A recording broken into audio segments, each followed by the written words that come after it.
Hello, Ray Phoenix here, and this is Star Wars, the arcade game made by Atari in 1983. Even as a text crawl, just like the beginning of the movies, this is so revolutionary for the time sees in an arcade cabinet with vector graphics. Obi-Wan Kenobi is gone, but his presence is felt within the Force. The Empire's Death Star, under command of Darth Vader, nears the rebel planet. You must join the rebellion to stop the Empire and, the rest, destroy the Death Star. So we're just going to do some of the medium difficulties, and that's the only sane difficulty in this game. Easy doesn't get you a high score, and hard mode is just way too damn hard. This game is a really big challenge. But a lot of the challenge of this game is trying to aim that crosshair around, making it hit the targets. It's pretty much essentially just a target shoot game, like a shoot the targets game. I fly around and I just shoot at targets. That's exactly what you do in this game. Shooting at Darth Vader gets you 2,000 points. And shooting at TIE fighters gets you 1,000 points. So it's really hard to hit Darth Vader and the TIE fighters. So I just got a lucky shot in there. I see someone spray painted on the Death Star, "May the Force be with you." There's someone drew the graffiti on the Death Star, some American graffiti on the Death Star. So we have to do now is destroy these towers, and we get points. We get more and more points for each one we destroy. We get a big bonus if we destroy all of them. But of course, shooting down all of them is, damn near impossible. There's a lot of history behind this game. This is considered to be one of the greatest Star Wars games, one of the more obscure Star Wars games overall. If I was to buy an arcade cabinet of any game ever, it would probably be this, because of how rare it is. It's really hard to emulate. I'm sure it would play a lot better on an actual arcade machine, considering the way the arcade machine looked. There was one for it was shown in the commercial for Dimes Pizza in 1983. At Broadway and Pines, Pizza Kitchen and 10-cent video, it's Dimes.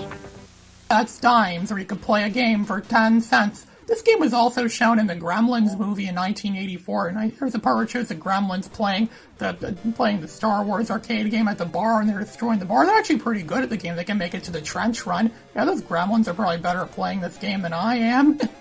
I can only think of one thing this game ever got re-released on anything, and it was re-released on the Star Wars Rogue Squadron pre-Rebel Strike for the GameCube. It's an unlockable game on there, and they said this game actually was the inspiration for the Star Wars Rogue Squadron series, which later became the inspiration for the Star Wars Starfighter series, and maybe some of the other stuff too. So that's a lot of Star Wars games actually owe a lot to this game. This actually is, a big revolutionary step in the line for Star Wars games. This game is also very similar to more like Star Wars Rebel Assault 2 is very similar to this, because Star Wars Rebel Assault 2, I did a Let's Play of that game 2 years ago. That game really did borrow a lot from this game, where you move a crosshair around, you shoot at TIE fighters and other stuff, and this game is arguably more advanced than Star Wars Rebel Assault 2, because Star Wars Rebel Assault 2, you're just flying a ship that flies by itself, you just move a crosshair around and shoot at TIE fighters or stuff.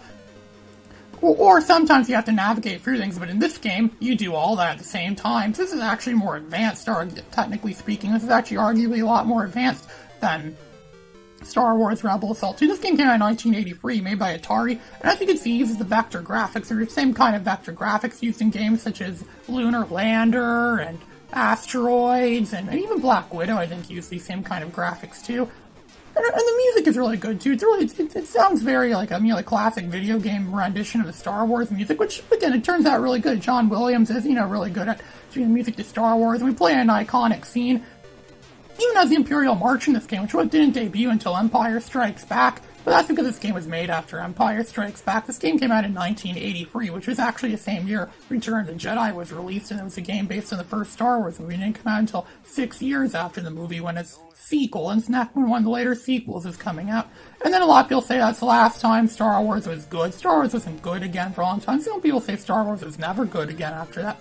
But then again, this is the game that kind of began, the Star Wars game craze. Because Star Wars is one of the most video game-oriented franchises, one of the most video game-worthy franchises ever, considering how much stuff there is in Star Wars. Star Wars has a lot to offer, and this game, a lot of them have this a lot of them owe it to this, because this is like one of the first Star Wars games there was.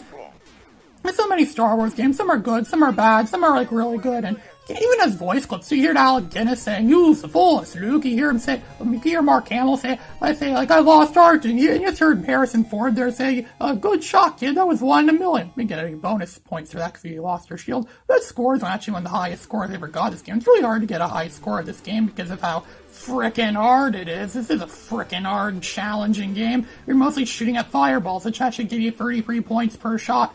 Man, and my shield is gone. I'm holding on here, shooting the stuff down, and yeah, I'm gonna get killed, and yeah, that's how it is. That's every game of this ends, with me getting killed. So it's gonna enter my name. You see some of the names on my other scores. You actually can see the best score I ever got at this game is right there. It's in the 7th place spot, but I only got 9th place in this playthrough because that's how it is. But you trust that's my score. You actually get to shoot at the letters, and yeah, so that's it. That's this iconic, legendary game played by me, Ray Phoenix. This is Ray Phoenix signing out.